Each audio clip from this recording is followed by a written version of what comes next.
The last launch, humanity's greatest leap.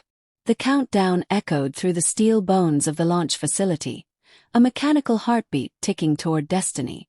On the edge of Earth's atmosphere, poised atop a trembling tower of fuel and fire, Odyssey 1 waited.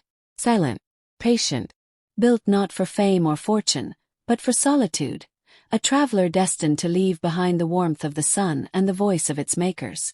In the control room, rows of faces flickered in the glow of monitors. Eyes red from sleepless nights. Hands still, clenched around cups of cold coffee or prayer-worn bracelets. Among them stood Dr. Elena Rios, the mission's lead engineer. Her career had risen with this machine. 10 years of blueprints, simulations, and failures. And now, at T-20 seconds, she stood motionless, barely breathing. Final systems check, the voice over comms announced. All green, someone replied. Odyssey's ready. Elena didn't respond. She stared at the monitor where Odyssey's camera showed a narrow sliver of the sky, dyed orange by the coming dawn. The same sky where her father once pointed out constellations and told her stories of stars that burned for billions of years. She had laughed back then. Now there was only silence. Outside, wind curled around the launch pad like a whisper. The spacecraft gleamed, a silver arrow with no archer, no promise of return. Inside its titanium shell, no crew breathed, no hands reached for controls. But it carried cargo more precious than astronauts. The voices of Earth. Songs, greetings in dozens of languages, laughter, even the rustling of leaves. All encoded, a message in a bottle for the galaxy. 10-9. The countdown resumed. And still the world held its breath. It wasn't just another space probe. Odyssey 1 was different. Unlike Voyager, which had long ago drifted into the interstellar dark, Odyssey carried new systems. Self-repairing AI, adaptive navigation, even a power core that could last 3 lifetimes.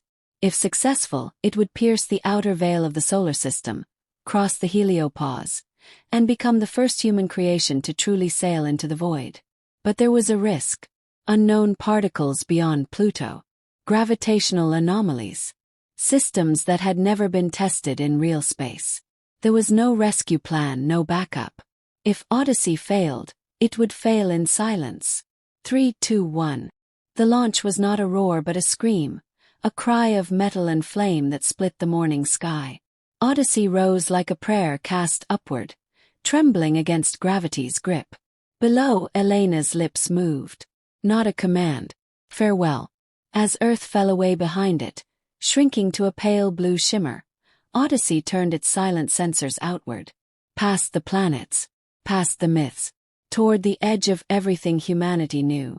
And somewhere in the distance, space waited, not as an enemy but as the great unknown, waiting to test the machine born of Earth's dreams. Odyssey 1 did not look back.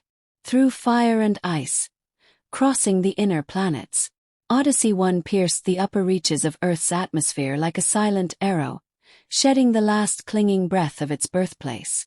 The planet that had nurtured it, blue, fragile, full of noise, dwindled behind, reduced to a faint shimmer in the rear sensors. For the first time the machine was alone. But not idle. Inside its artificial brain, code pulsed like thought. Trajectory adjustments, solar flare anticipation, instrument recalibration. It was the start of a dance with the inner planets, each one a world of extremes.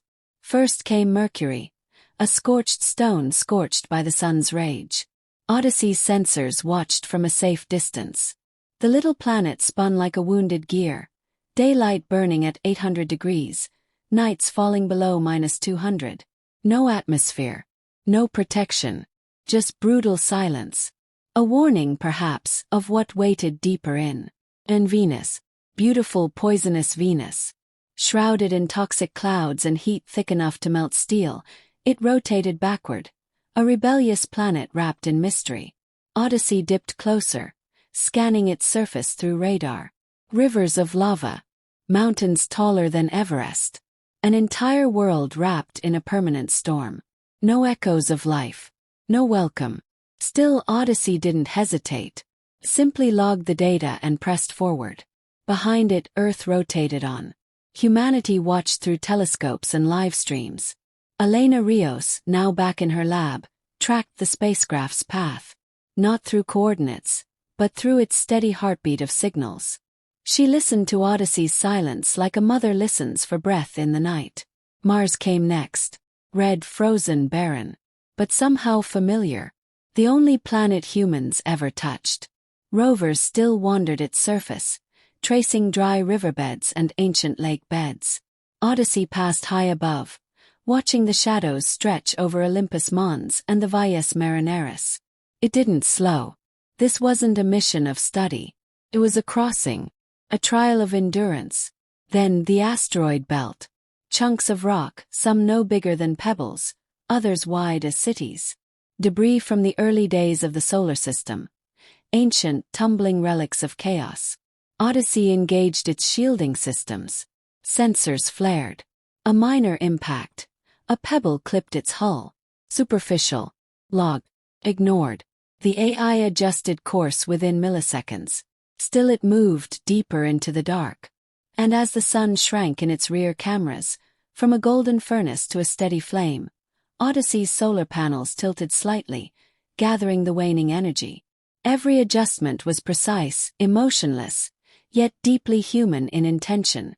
Back on Earth, Elena stared at a photo pinned to her office wall. A childhood sketch she'd drawn of a spaceship flying past Saturn. In her heart, she wondered, was Odyssey lonely? No. Machines didn't feel. But their makers did. Ahead, Jupiter loomed. Massive. Storm-wrapped. Watching. Odyssey's journey was only just beginning. And the giants were waiting.